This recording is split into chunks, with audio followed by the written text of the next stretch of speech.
بسم اللہ الرحمن الرحیم۔ السلام علیکم ورحمۃ اللہ وبرکاتہ۔ اللہم صلی علی محمد وعلی آل محمد۔ فضائل اعمال، حکایت صحابہ رضی اللہ تعالی عنہم۔ حضرت ابی بن کعب رضی اللہ عنہ کی تعلیم۔ حضرت ابی بن کعب رضی اللہ عنہ مشہور صحابہ اور مشہور قاریوں میں ہیں۔ اسلام لانے سے پہلے لکھنا پڑھنا جانتے تھے۔ عرب میں لکھنے کا دستور عام نہیں تھا۔ اسلام کے بعد سے اس کا چرچا ہوا، لیکن یہ پہلے سے واقف تھے۔ حضور اقدس صلی اللہ علیہ وآلہ وسلم کی خدمت میں حاضر رہ کر وحی بھی لکھا کرتے تھے۔ قرآن شریف کے بڑے ماہر تھے اور ان لوگوں میں تھے جنہوں نے حضور صلی اللہ علیہ وآلہ وسلم کی زندگی ہی میں تمام قرآن شریف حفظ کر لیا تھا۔ حضور صلی اللہ علیہ وآلہ وسلم کا ارشاد ہے کہ میری امت کے بڑے قاری ابی بن کعب رضی اللہ عنہ ہیں۔ تہجد میں 8 راتوں میں قرآن پاک ختم کرنے کا اہتمام تھا۔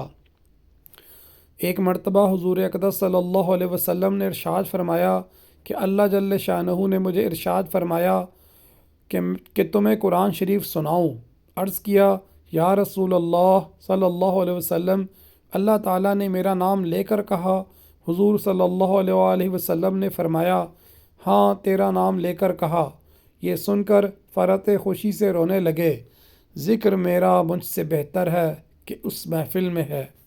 جندب بن عبداللہ رحمۃ اللہ علیہ کہتے ہیں کہ میں مدینہ طیبہ تعلیم حاصل کرنے کے لیے حاضر ہوا تو مسجد نبوی میں حدیث پڑھانے والے متعدد حضرات تھے اور شاگردوں کے حلقے متفرق طور پر علیحدہ علیحدہ ہر استاد کے پاس موجود تھے۔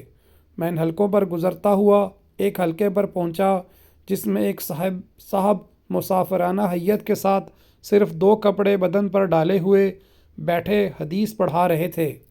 میں نے لوگوں سے دریافت کیا کہ یہ کون بزرگ ہیں؟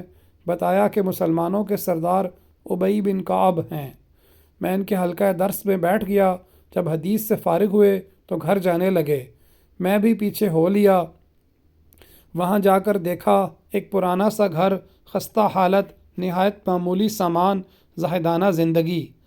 حضرت ابی رضی اللہ عنہ کہتے ہیں کہ ایک مرتبہ حضور اقدس صلی اللہ علیہ وسلم نے میرا امتحان لیا۔ ارشاد فرمایا کہ قرآن شریف میں سب سے بڑی آیت برکت اور فضل کے اعتبار سے کون سی ہے؟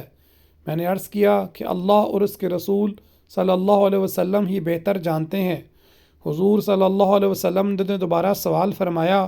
مجھے ادب مانے ہوا۔ میں نے پھر وہی جواب دیا۔ تیسری مرتبہ پھر ارشاد فرمایا۔ میں نے عرض کیا آیت الکرسی۔ حضور صلی اللہ علیہ وسلم خوش ہوئے اور فرمایا اللہ تجھے تیرا علم مبارک کرے۔ ایک مرتبہ حضور اقدس صلی اللہ علیہ وسلم نماز پڑھا رہے تھے کہ ایک آیت چھوٹ گئی۔ حضرت ابی رضی اللہ عنہ نے نماز میں لقمہ دیا۔ حضور صلی اللہ علیہ وسلم نے نماز کے بعد ارشاد فرمایا کہ کس نے بتایا؟ حضرت ابی رضی اللہ عنہ نے عرض کیا میں نے بتایا تھا۔ حضور صلی اللہ علیہ وسلم نے ارشاد فرمایا میرا بھی یہی گمان تھا کہ تم نے ہی بتایا ہوگا۔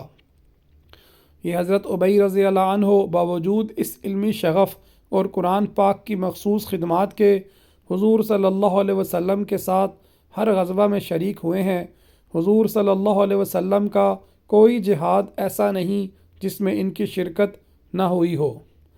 بس بھئی اللہ سبحانہ و تعالی ہمیں بھی ان صحابہ کرام رضی اللہ عنہم اجمعین کے اخلاص کا اور ان کی محنتوں کا اور ان کے تقوی کا عشر عشیر نصیب عطا فرما دے۔